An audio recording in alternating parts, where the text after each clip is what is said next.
Та өмнө нь хеликобактерийг жимсээр устгах боломжтой гэж хэн нэгнээс сонсож эсвэл цахим орчноос харж байсан уу?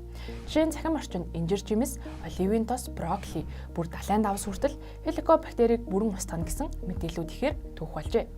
Тэгвэл хеликобактер гэж юу вэ?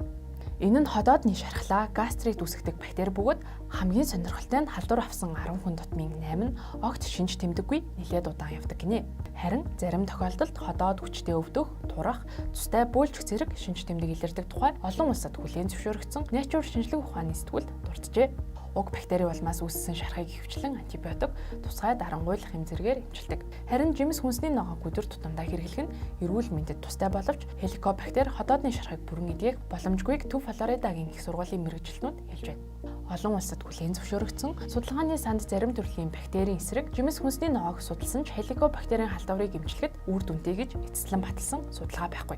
Тиймээс шинжлэх ухааны судалгаа тутмаг баталгаагүй аргуудаас илүү зөв оншилгоо зохих эмчилгээг мэргэжлийн эмчийн зөвлөгөөний дагуу хэрэгжүүлэх нь чухал юм. Монголын баримт шалгах төвийг дагаж их сурвалжаар баталгаажсан бодит мэдээллүүдийг авч байгаарай. Эрүүл мэндийн албан мэдээлэлд саруул ухаанаар хэрсүү хандцгаая. Баталгаатай мэдээллийг дэмжигч Монс хүнс. Хамтрагч технологийн компани Meta.